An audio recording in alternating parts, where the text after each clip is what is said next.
Hi friends, welcome to berichtelugu. So ఈ వీడియోలో ఏంటంటే నేను దీని నుంచి ఎలా స్టార్ట్ చేయాలి, ఏ పాయింట్ నుంచి స్టార్ట్ చేయాలి, సో ఎండ్ పాయింట్ అంటే నాకు తెలిసిన స్టాక్ మార్కెట్లో ఎండ్ అనేది ఏంటి, ఇవన్నీ ఈ వీడియోలో చెప్తున్నాను. సో ఇది ఒక important video friends, informative video. So ఈ వీడియో అయితే స్కిప్ చేయకండి. So let's start the video. Thank you friends.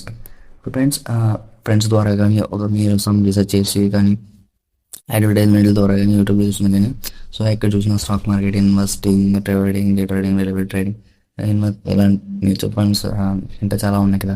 So ఇవన్నీ ఏంటి, సో మీరు ఒకవేళ స్టార్ట్ చేయాలి, స్టాక్ మార్కెట్ స్టార్ట్ చేయాలనుకుంటే ఎక్కడి నుంచి స్టార్ట్ చేయాలి.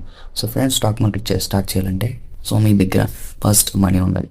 సో ఆ మనీ ఎంత ఉండాలి అంటే సో ఒక 10K ఉంటే సరిపోతుంది బ్యాకప్గా. ఆ మనీని కాదు అనుకొని స్టార్ట్ చేయాలనుకుంటే అది బెస్ట్ ఫ్రెండ్స్.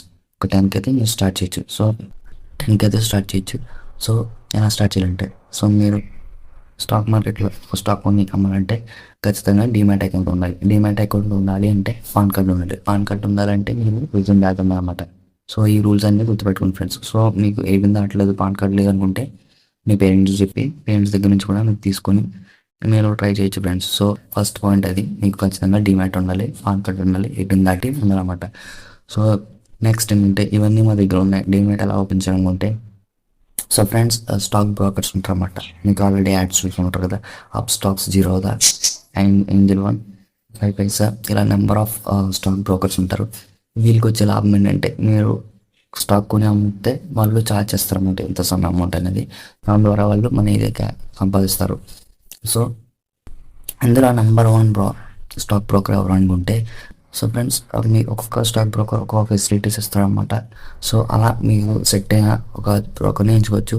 నేను సజెస్ట్ చేసేది జీరోగా, ఏంజిలో, 5 ఇయర్స్ ఫ్రెండ్స్. ఈ మూడు అయితే బెస్ట్గా ఉంటాయి. అప్ స్టాక్స్ కూడా, కాకపోతే అప్ స్టాక్స్ నేను ఇంతగా వాడలేదు ఎక్కువగా. సో అది ఫ్రెండ్స్.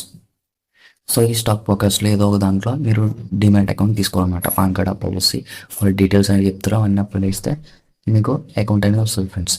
సో దీని తర్వాత మనం ఎక్కడి నుంచి ఇన్ఫర్మేషన్ గ్యాదర్ చేయాలి, ఎక్కడి నుంచి నాలెడ్జ్ సంపాదించాలంటే so friends, number of platforms ఉన్నాయి. యూట్యూబ్ ఉంది, కోర్సెస్ అంటారు, అవి పర్లేదు, నేర్చుకోవచ్చు ఒక మాదిరి.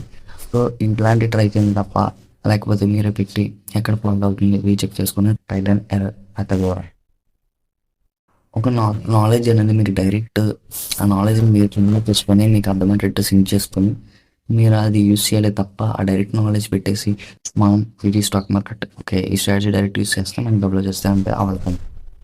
సో దీంట్లో మీరు ఏంటంటే మీ బ్రెయిన్ ఇందులో ఎంటర్ అయ్యాక ఉంటుంది. అంటే మీరు చూసే పర్స్పెక్టివ్ ఏ లాజిక్తో చూస్తున్నారు స్టాక్ మార్కెట్ అనేది మార్చుకోవాలి ఫ్రెండ్స్. ఎందుకంటే ఏ ఒక్క స్ట్రాటజీ కూడా మీకు డైరెక్ట్ మనీ అది కూడా ర్యాండమ్ మార్కెట్ అనేది ఒక ర్యాండమ్ ఇది. సో ఈ ర్యాండమ్ ఈవెంట్లో ఎలా సర్వైవ్ అవ్వాలంటే మీ దగ్గర ఒక స్ట్రాటజీ ఉండాలి, అది మీకు వర్క్ అవుతూ ఉండాలన్నమాట. సో ఆ స్ట్రాటజీ కనిపెట్టే విధానం ఏంటంటే మీరు మార్కెట్ని అబ్జర్వ్ చేయాలి. సో న్యూస్ బట్టి కానీ, ఒక ప్రైస్ స్పెక్యులేషన్ బట్టి కానీ, చార్ట్ బట్టి కానీ, ఆప్షన్స్ ఉంటాయి, ఒక డేటా ఉంటుంది, డేటా బట్టి కానీ ఇలా మీరు చూసే కోణం మార్చుకోవాలి ఫ్రెండ్స్. సో ఓకే న్యూస్ వచ్చింది, ఏ రిజల్ట్ వచ్చింది కాబట్టి ఆ రిజల్ట్ బాగాలేదు కాబట్టి కంపెనీ ఈరోజు లాస్లోకి వెళ్ళింది.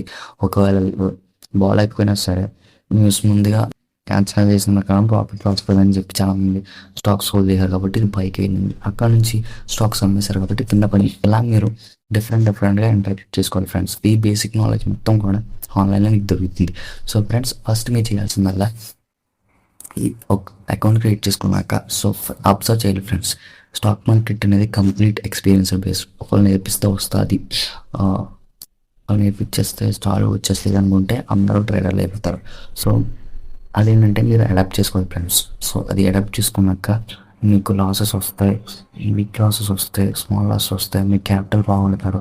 ఇవన్నీ గేమ్లో ఒక పార్ట్ ఫ్రెండ్స్.